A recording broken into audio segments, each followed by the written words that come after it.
Citoyen TV met en avant les informations du monde, avec des citoyens, pour des citoyens et par des citoyens attachés à une coopération gagnant-gagnant entre États souverains et en soutien aux acteurs qui défendent le droit des peuples à disposer d'eux-mêmes. Bonjour, au sommaire du JT citoyen du 24 mai 2021. Actualité au Cameroun. USA patriote. Les forces de l'ordre en France et aux USA défient le gouvernement. Et pour finir, France patriote. Pour Gilbert Collard, Macron n'est pas un président, c'est un comique. Commençons tout de suite avec l'actualité au Cameroun. Intervention du président Bandakani. À Bandakani. Alors, vous avez certainement eu vent de ce plan de déstabilisation à l'endroit du Cameroun qui se profile à partir de la République centrafricaine et des sources bien introduites nous font savoir effectivement que ce serait tout simplement l'œuvre de celui qu'on appelle aujourd'hui la photocopie de Jacques Foccart. Oui, je crois que nous avons eu à faire des émissions ici il y a quelques semaines pour déjà statuer sur l'évolution du foccartisme. Et nous avons démontré que M. Jean-Yves Le Drian incarnait un néo-foccartisme qui a pour projet de consolider la mainmise de la France dans son mythique précaré. Mythique parce qu'il est évident que la France perd de plus en plus du terrain en Afrique francophone pour être précis. Là où hier, elle régnait en maître, aujourd'hui, elle perd complètement le terrain. Et la Centrafrique est un cas d'école. Hier, la France régnait en maître en Centrafrique. Aujourd'hui, il y a une présence russe qui est insupportable pour la France.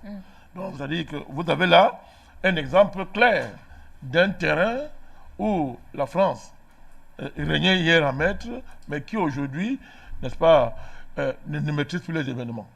Évidemment, quand nous parlons de néo-foccartisme, nous mettons en scène, à travers ce mot, les méthodes, les mécanismes par lesquels ce pays a, pendant longtemps, tenu, n'est-ce pas, l'Afrique centrale, tenu un pays comme la Centrafrique.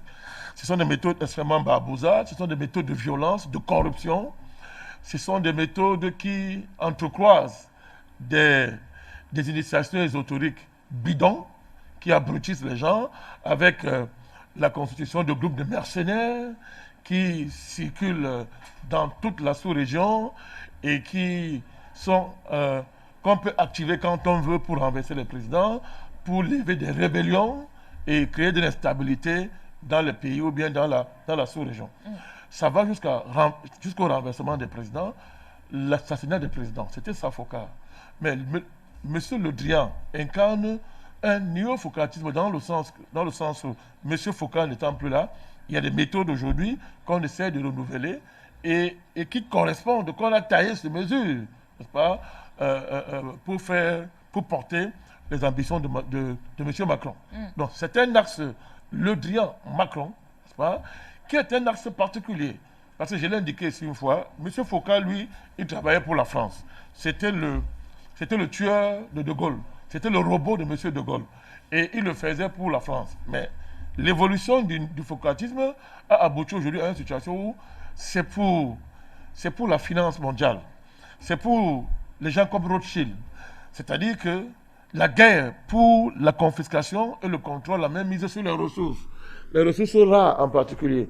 Et vous savez qu'un pays comme le Cameroun est un scandale mondial en matière de terres rares. Oui. Le Cameroun est le pays, c'est terrible, qui a les terres rares dans toutes ces régions. Ce qui propulse le Cameroun comme étant le pays le plus riche du monde, au regard des terres rares. Il faut comprendre l'enjeu. Oui. Or, dans toute la sous-région Golfe de Guinée, les terres rares sont là à profusion. Et quand on parle de Golfe de Guinée, il faut aller jusqu'au Zaïre, à RDC. Il faut aller jusqu'à RDC en passant par l'Angola. Vous voyez, c'est un enjeu colossal.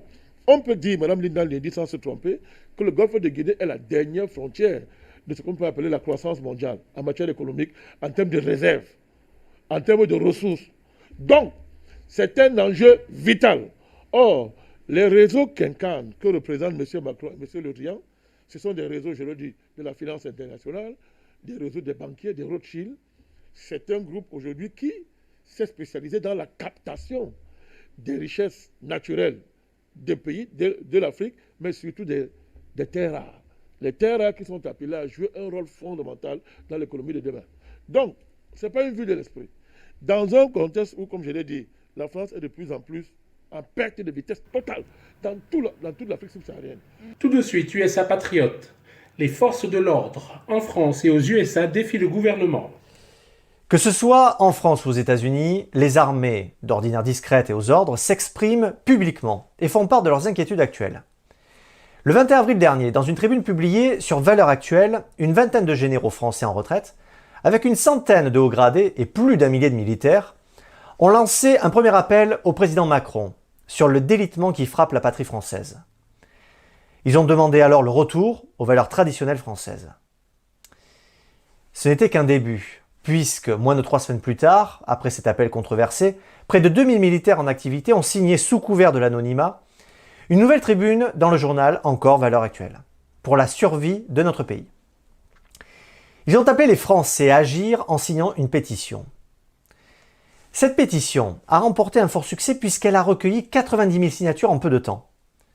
Quelques jours plus tard, c'est au tour des policiers de se mobiliser. En effet, 93 policiers ont signé une lettre ouverte adressée au gouvernement et aux parlementaires. Ils appellent les élus à tout mettre en œuvre pour mettre fin à la situation gravissime que traverse la France en matière de sécurité et de tranquillité publique. Mise en ligne sur plusieurs sites de pétition, elle recueille, elle aussi, un succès immédiat avec 25 000 signatures le même jour. Cette tendance se confirme même outre-Atlantique puisque 120 généraux et amiraux américains ont averti dans une lettre ouverte le président Biden de leur engagement dans un combat existentiel, exhortant leurs compatriotes à les rejoindre. Ces actions semblent traduire un malaise profond. Quelles sont les motivations qui peuvent pousser les armées à prendre part au débat public et à défier leurs gouvernements respectifs? Tentons d'y voir un petit peu plus clair. Pour les signataires américains, connus sous le nom de Flag Officers for America, leur nation est en grand péril en raison d'une attaque contre leurs droits constitutionnels. Dans leur lettre ouverte parue sur leur site web, ils déclarent « Nous sommes dans un combat pour notre survie en tant que république constitutionnelle, comme jamais depuis notre fondation en 1776. » Ils contestent l'administration du président Biden et lui reprochent son manque de fermeté face à la Chine, qui représente selon eux la plus grande menace extérieure pour les États-Unis. Ils constatent également la dérive socialiste et marxiste de la politique américaine. Ils appellent donc chaque citoyen à agir pour sauver l'Amérique et à privilégier la classe moyenne américaine et non les groupes spéciaux et extrémistes qui sont utilisés pour diviser le peuple américain. Cette lettre ouverte a suscité des réactions auprès de certains militaires américains, remettant même en question l'objectif de la lettre. L'amiral à la retraite Mike Mullen, ancien chef d'état-major interarmée, a déclaré que la lettre nuit à l'armée et par extension au pays. Quant à la France, l'interview du général Picmal réalisée dans notre programme Esprit français nous rappelle le but premier de notre armée et nous permet de replacer les choses dans le contexte. On l'écoute. L'armée ne défend pas la République, elle défend la France. La République, c'est un régime politique. L'armée, elle défend la France et les Français. Le but de cette tribune, c'était d'être un signal d'alerte. Les signataires de la deuxième tribune, dans le journal Valeurs Actuelles, ont interpellé les citoyens et les hommes politiques, leur demandant d'agir. Je les cite. « Il ne s'agit pas de prolonger vos mandats ou d'en conquérir d'autres. Il s'agit de la survie de notre pays, de votre pays. » Au sein de la classe politique, cette nouvelle tribune a déclenché une vive controverse. La ministre des Armées, Florence Parly, a réclamé des sanctions contre les militaires signataires. Le ministre de l'Intérieur a réagi sur BFM TV par ces mots. C'est ça le courage d'être anonyme? Tous ces propos font écho avec le directeur de la police nationale, Frédéric Vaux, qui fustige la tribune des policiers et affirme que cette initiative fragilise l'institution plus qu'elle ne la renforce.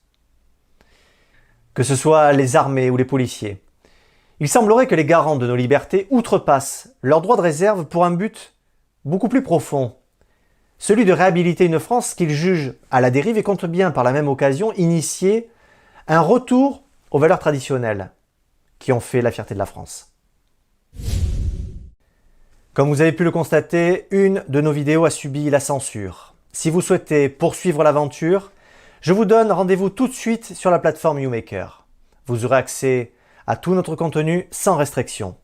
À tout de suite. Et pour finir, France patriote.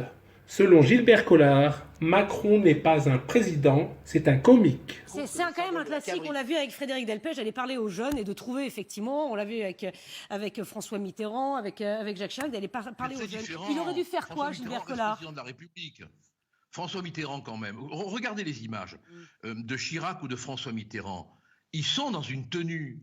Ils sont dans une tenue. On leur tire pas la langue. On leur fait pas... Hein, bon, ils restent dans la tenue de président de la République. Là on a un comique. Bon, moi personnellement, ça me fait de la peine, voyez-vous.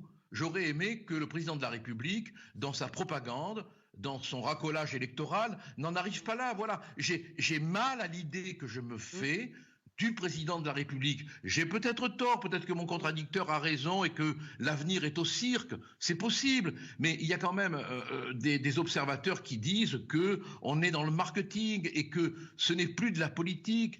La politique, c'est la vie de la cité. C'est pas du musical, enfin, quand même. Bon, il y a une gravité chez l'homme qui gouverne, qui doit être préservé. Et là, on le voit en train de chercher des électeurs de tous les côtés. Bon, mais mon contradicteur, qui est un honnête homme, le sait très bien. Mais la position qu'il occupe l'empêche de le dire. Et je le comprends, il est prisonnier du cirque. Voilà, c'est un prisonnier du cirque, comme le sont désormais tous les membres de la République en marche.